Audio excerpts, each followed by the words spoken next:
Fala pessoal, mais um vídeo aqui na análise dos relatórios mensais dos FIIs.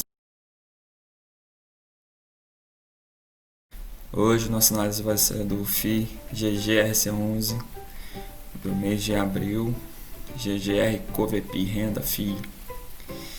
Iniciamos aqui, temos uma funcionalidade muito interessante do FII. Então, se você quer receber todas as atualizações dos FIIs, das notícias que saem sobre o FII, você pode assinar aqui pelo newsletter, você recebe por e-mail, falando o objetivo do FII, que é basicamente a realização de investimentos no segmento de industrial e logístico. A carteira do FII possui 17 contratos de localização, é um FII também que iniciou suas atividades recentemente, abril de 2017, tem um valor patrimonial da cota de R$ 118,80 e um valor de mercado da cota de R$ 122, esse foi o último valor no mês de abril. Então ele tem uma relação P versus sobre VP, preço sobre valor patrimonial um pouco acima de 1, um patrimônio líquido de pouco mais de 772 milhões de reais e a taxa de administração de 1,10% ao ano. É um FII com um número relativamente baixo de cotistas, 70.111, só para ter uma comparação com o XPLG, que é um fundo de tijolo também, mas é bem mais recente que ele. Ele tem mais do que o dobro de cotista do GGRC.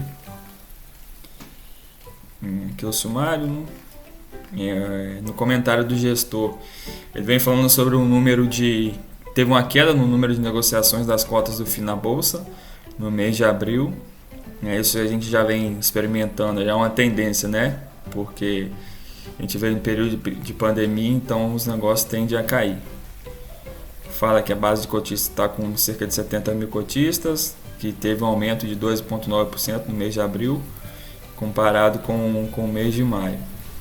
O fundo não apresenta vacância física no portfólio e encerrou o mês de abril com apenas uma inadimplência, não revertida ao longo do mês.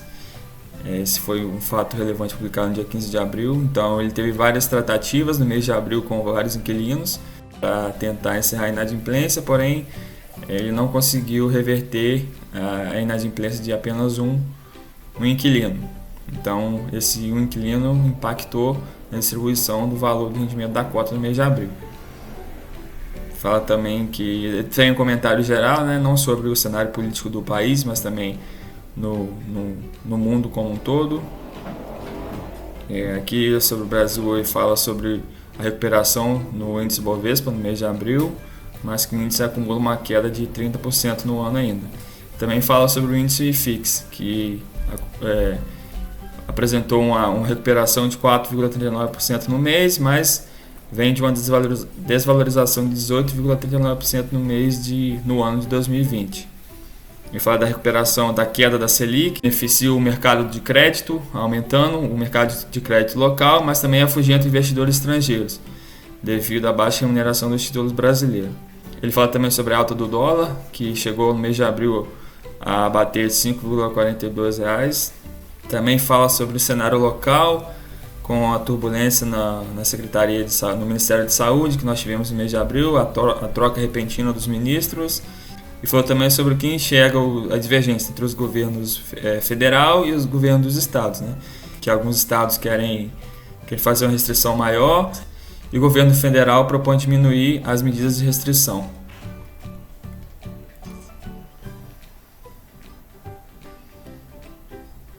Também vem comentando que em alguns setores da economia essas operações são praticamente paradas e o fundo vem monitorando os impactos da pandemia em cada um deles.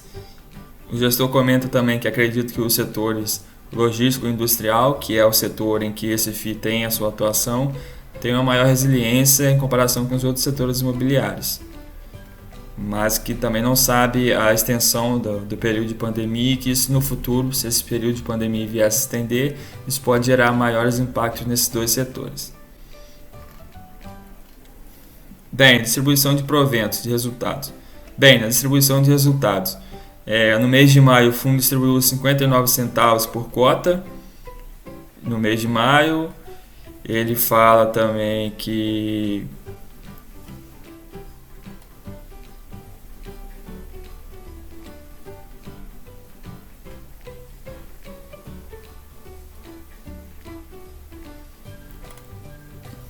Bem, com relação à distribuição de resultados, o fundo informa que no mês de abril foi distribuído 59 centavos por cota, lembrando que o valor da cota ali no fim de maio era cerca de R$ 122, e fala que os pagamentos do rendimento foi impactado principalmente pelos fatos relevantes decorrentes no dia 15 de abril e do dia 30 de abril em que foram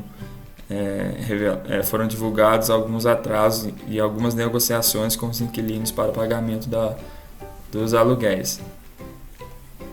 Aqui nós temos uma tabela resumida do fluxo de capital do fundo. Então a receita no mês de abril foi, comparado com os meses de março e fevereiro, dá para ver que houve uma queda. A receita da renda fixa também teve uma queda. Então aqui, comparado as receitas somando renda fixa e receita de locação, no mês de abril teve uma queda também comparada aos meses anteriores. Porém as despesas também foram um pouco menor no mês de abril. Então aqui tem um comparativo com o rendimento total nos meses anteriores e a cota que foi distribuída nesses meses anteriores. Então em março foi distribuído 76 centavos, em abril, já tendo um impacto maior dos resultados da pandemia, foi 59 centavos. Tabela mostrando os dividendos e o dividend yield dos últimos 6 meses. Então, pode ver aqui que a cota de distribuição no mês de abril foi um pouco menor que os meses anteriores, aquilo que eu tinha dito anteriormente, e uma queda também no dividend yield de 49, saindo de 0,65 mensal em março para 0,49 no mês de abril. Esse quadro aqui é bastante legal, eu gosto muito que ele mostra qual é a contribuição de cada locatário na distribuição da cota. Então a gente tem aqui que a Ambev, a alocação da Ambev contribuiu com 9 centavos para a distribuição da cota, e comparando aqui a gente pode ver a Covolan, que seria a maior receita do FII na distribuição da cota, então distribuiu 11 centavos. Aqui a gente tem as despesas também, e no final de tudo, somando todos e diminuindo com a despesa, a gente tem o que foi distribuído por cota no mês. Esse aqui também é similar ao superior, ao gráfico superior, só que esse mostra os últimos 6 meses e no gráfico anterior mostra especificamente no mês de abril. A rentabilidade, comparação de quanto a cota do FII rendeu em abril. Então a gente tem que a variação nominal da cota foi de 2,59%, acumulando uma queda de 18,77% no ano de 2020. E também mostra um comparativo com o CDI. Então, o dividend yield do período de 0,49% seria equivalente a 205,73% do CDI. Aqui ele também compara com o IFIX. E aqui a gente tem os gráficos mostrando a divisão dos cotistas por estado. Então a gente tem que São Paulo está aí disparado com a maior porcentagem de cotistas, seguidos do Rio de Janeiro e os estados do Sul. Aqui é um gráfico também mostrando alguns benchmarks comparado com o valor da cota mais o rendimento. O crescente número de cotistas, começando lá em novembro de 2019, é sempre uma tendência crescente, um aumento no número dos cotistas. Aqui é o volume mensal de negociação das cotas e o valor da cota de fechamento em cada mês. Então a gente tem uma redução aqui a partir de fevereiro, março e abril, um número reduzido no volume de histórico de negociações do FII na Bolsa. Se a gente comparar os 2 últimos meses de 2019 com o primeiro mês de 2020, janeiro, uma redução significativa, bastante em conta do período de pandemia. O cronograma de reajuste percentual de aluguel. Então a maioria do valor dos aluguéis são reajustados em abril e dezembro dos anos. Então a gente tem aqui uma tipologia dos imóveis do FII. Então 54,82% desses imóveis são características industriais e 45,18% são características logísticas.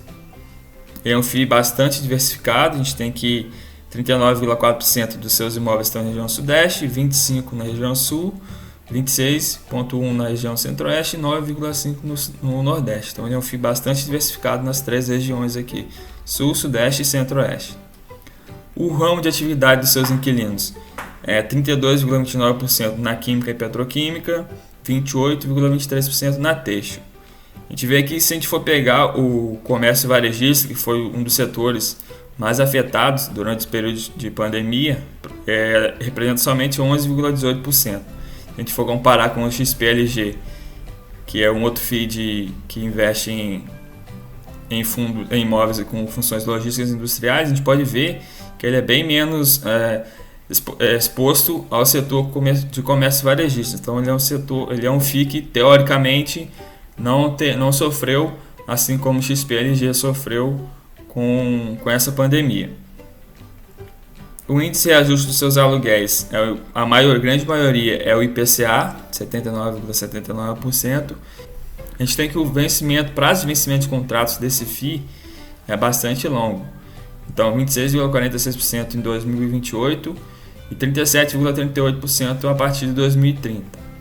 Se a gente pegar aqui, ele é um FII com contratos 100% atípicos, ou seja, se um inquilino quiser sair porventura quiser sair do aluguel, quiser sair do imóvel, por exemplo, faltando 2 anos para terminar o contrato, ele vai ter que arcar com esses 2 anos de contrato que ainda resta. Então esse tipo de contrato atípico, como eu já falei anteriormente na análise que eu fiz do FII XPLG, ele é muito bom para os inquilinos e para o próprio FII, que ele te dá uma segurança de que se o inquilino quiser sair antes do tempo, ele vai ter que pagar o aluguel para o restante do término do contrato, independentemente de quantos anos ou meses faltando 1 ano, 2 anos, 5 anos, enfim, ele tem que arcar com esses valores.